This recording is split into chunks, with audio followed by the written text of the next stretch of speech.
I'm nervous because I'm about to break my parents' heart. I told them that I needed to talk to them, and I sat them down during dinner, and I finally told them what I needed to, which is that I had made a decision that I wanted to go to art school. And the relief in the room was palpable. My mother said, "Oh my God, I thought you were gonna tell us you were gay." She goes, "We know you wanna go to art school." After which my dad quipped, I was still holding out for a football scholarship. And then he looked at me and he said, "No, I wasn't. That was a joke." The funny thing is that going to art school and getting a football scholarship, there's a lot of stuff in common. Both of them leave you completely unprepared for the outside world once you're done. The only difference, as far as I could tell, mostly was that they didn't give the art school people any money. Also, nobody liked us. It was fine though. I was made for art school. I was excited. I wasn't going there because I was good at drawing or painting. I was terrible at all of that. My skills lay in that I was the kind of guy that could wake up late on the day that something was due and just scoop up a broken TV off the street and stand up in front of a room full of people and be like, "This is it. There's the door if you can't handle it, motherfuckers." This is absolutely true. I once glued 3 pounds of chopped meat to a board and titled it "Caucasian Consumer" and presented it with a straight face. It ended up in a local museum where it was very poorly received. This is not to say that all of us were not talented. I just didn't like those guys. That's not true. There were a lot of people that were very talented and worked very hard there. The story just isn't about them. The story is about the one guy that I didn't like, who was talented. His name is Tim Phillips, and that's his real name. Whatever, I don't give a shit. It's been 30 years. What is he gonna do? What, make my life worse? I went to art school. Good luck, Tim. Come at me. Tim was undeniably, he was an incredible sculptor. He was an incredible draftsman. The only issue was Tim was, let's say that at an early age, Tim really focused in on exactly what his muse was. People get their ideas from all over the place. Tim only liked one thing, and that thing was vaginas. And I want to be clear here. Tim drew and sculpted beautiful vaginas. Incredibly technically accurate. Just amazing work. You could almost say that Tim focused so succinctly on the vaginas that he forgot that there was a woman that actually was surrounding the vaginas. And all of this would be a little bit unsettling and not the greatest thing in the world, but fine, if he did not make a point of going to every new 17, 18-year-old student and asking them if they would model for him. I didn't like Tim. In fact, a lot of people didn't like Tim. But, this was the early 90s and you could get away with shit back then. But as the years went on, this began seeming like less of just a creepy quirk and more like something that would need to be dealt with. Things came to a head when we were setting up the senior show, and we got a sneak peek at Tim's new work. We were led into a specially constructed 10-foot cube darkened room with a spinning wheel and flashing lights, and as the lights went out, we were treated to a crazy zoetrope of wax vaginas coming up out of the wheel, blossoming into full view, and then slowly decaying back down into the wheel, only for a new young vagina to come up out of the wheel and reveal itself, and I get it, it's great, there are new vaginas all the time, but then they get old and that's sad, but then there's a new vagina coming up.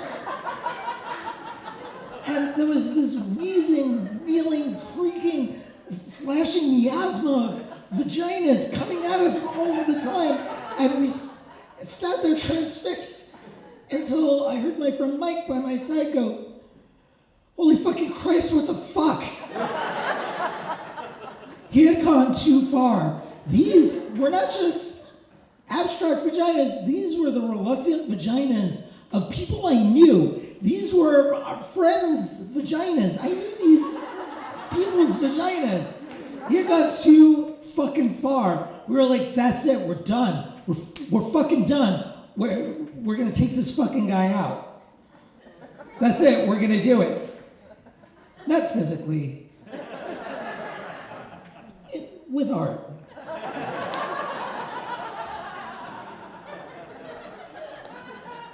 Our first plan was to take his name and switch all the letters around, because what do perverts hate? Say it with me, anagrams. Right, they fucking hate it, right? Then we came up with the most poorly planned exercise in trying to humiliate him, where we constructed a 25-foot tall painting of a giant vagina, entered it into the senior show with the name Phyllis Timken, an anagram of his name, because everyone's gonna figure this out with no clues.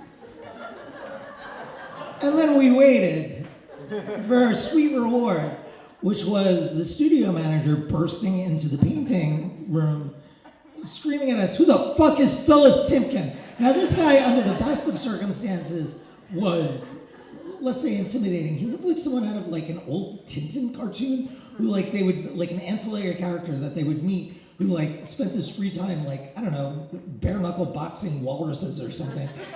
And he was not being nice this time. He was mad. And he looked at my friends, Mike, British Dave, and me, and he goes, "Who the fuck is this?" And Mike, who was the smartest, the quickest of all of us, immediately said, "Oh, Phyllis, yeah, she's been here for like 15 years. I believe she's a continuing ed student. She's really been working hard on this." And he eyeballed us really hard. And he said, "We'll see," and walked out, and we were like, wow, we really dodged a bullet there. But we hadn't, because of course all he had to do was check the school records. And then he came right back and he said, "You three, she doesn't fucking exist." And we had nothing. We were like, all right, yeah, she doesn't. We just don't like Tim. That's it, that's all we got. And he turned around, she was taken out of the show, but all of my time in comedy and storytelling has taught me that there's no joke so poorly planned that you can't just like beat it into the ground more. So we contacted the student newspaper to say, "We have a scandal going on. This 15-year in progress continuing ed student, Phyllis Timken, is not being allowed to participate in the senior project because she's quote unquote not a real artist."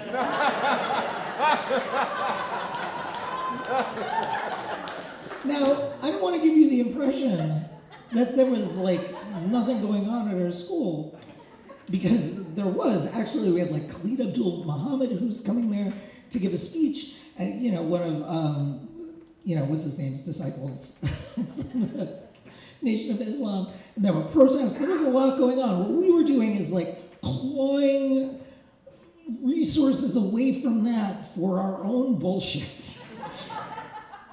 And so they sent one reporter, and this reporter came to talk to us, and he interviewed, I swear to God, only one person, and that was Tim Phillips. And what he had to say about this was, "Well, I don't know this woman, but it seems like a shame. She did all of this work. They should let her work be included." Which is how poorly this was planned out. That like the person we meant to humiliate just didn't even get what was happening. This is the state of affairs. Like if anything, they should really educate art students a little bit better about how to like execute like executive function or something like that. This was pretty embarrassing. And I'm sorry that's where it ends, but that's it. Our whole thing was the least well executed beatdown in history. I think a lot of you are probably wondering, like, well, you know, what happened to this guy? What happened to Tim Phillips? So I have a treat for you. Because actually, I invited Tim Phillips here, and he's here now. Please stand up, give him a round of applause, please. Yeah, no, he's not here. Come on. Can you imagine if I had invited him? Seriously. Oh, hey, Tim, this is Adam from art school. Yeah, from 30 years ago. So I was wondering if you'd like to go to this show tonight. Oh, no reason. I never looked Tim up. I don't want to see that he's doing better than me. Like, who would want to see that? But I have to be honest, this was 30 years ago. And Tim, you know, he was a sleazeball, but he was a very talented sleazeball. And 30 years, things change a lot. I really do hope Tim landed somewhere nice. Like, look, things even worked out for me. Like, you know, someone who just, like, sold 3 pounds of chopped meat to the Erie County Museum. Like, you know, if things could work out for me, it could probably work out for Tim. By the way, you may be wondering what industry I ended up in, that being my only skill set. It's advertising. Thank you so much.